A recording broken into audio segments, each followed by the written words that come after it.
నమస్తే అండి, నేను రజాక్.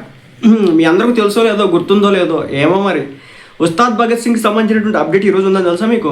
ఉస్తాద్ భగత్ సింగ్ సినిమాకి సంబంధించి ఏంటో మరి బజ్ అంత రావట్లేదు, బజ్ క్రియేట్ చేయట్లేదు. ఫస్ట్ సాంగ్ ఉందని తెలిసిన తర్వాత కూడా సోషల్ మీడియాలో ఎక్కడ కూడా ఊపు ఉత్సాహం కనిపించలేదు. నాకు ఫస్ట్ టైం ఇలా అనిపిస్తూ ఉంది. ఓజీ వచ్చినా, హరిహర వీరమల్లు వచ్చినా, ఇంతకుముందు బ్రో సినిమా కావచ్చు, అంతకుముందు వకీల్ సాబ్ కావచ్చు, ఏ సినిమా వచ్చినా కానీ ఒక క్రేజ్ అనేది ఉండేది.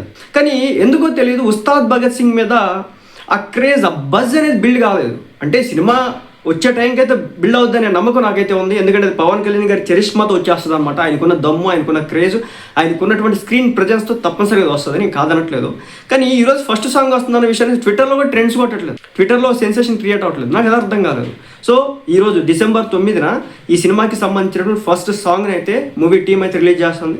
ఈ సినిమా వెనక పెద్ద బ్యానరే ఉంది, మైత్రి మూవీ మేకర్స్ వారు ఈ సినిమాని చేస్తున్నారు. అలాగే ఈ సినిమాను వచ్చేసి మన హరీష్ శంకర్ గారు, గబ్బర్ సింగ్ లాంటి బ్లాక్ బస్టర్ హిట్ ఇచ్చినటువంటి హరీష్ శంకర్ గారు ఈ సినిమాని డైరెక్ట్ చేస్తూ ఉన్నారు. మరి ఎందుకో తెలియదు, అంత క్రేజ్ని బిల్డ్ చేయట్లేదు ఎందుకో. ఫస్ట్ సాంగ్ వస్తేనా సరే ఊపు ఉత్సాహం బయటికి రావట్లేదు ఎందుకో. ఫ్యాన్స్ కూడా సప్పగా ఉన్నారు ఎందుకో. ఎక్కడో తేడా కొడుతుంది.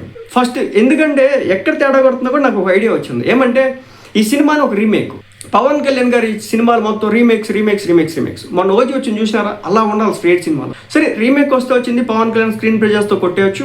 నేను అనుకునే దాని ప్రకారం ఇప్పటి వరకు ఈ సినిమాకి ఫస్ట్ సాంగ్ వస్తుందని అన్నప్పటికీ కూడా అంత క్రేజ్ బిల్డ్ కాకపోవడానికి కారణం ఈ సినిమా అనేది రీమేక్ అవడం కారణంగా.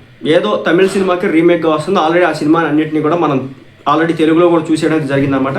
అలాంటి సినిమాని ఇప్పుడు మరోసారి రీమేక్ చేసి మన ముందుకు తీసుకొచ్చే ప్రయత్నం అయితే చేస్తున్నారనమాట. మరి ఇది ఎంతవరకు వర్కౌట్ అయితే చూడాలా. బట్ సాంగ్ వచ్చిన తర్వాత మాత్రం, సాంగ్ బాగుంటే మాత్రం దానికి సంబంధించి నేను మాట్లాడతాను, ఎలా ఉంటుందో చూద్దాం.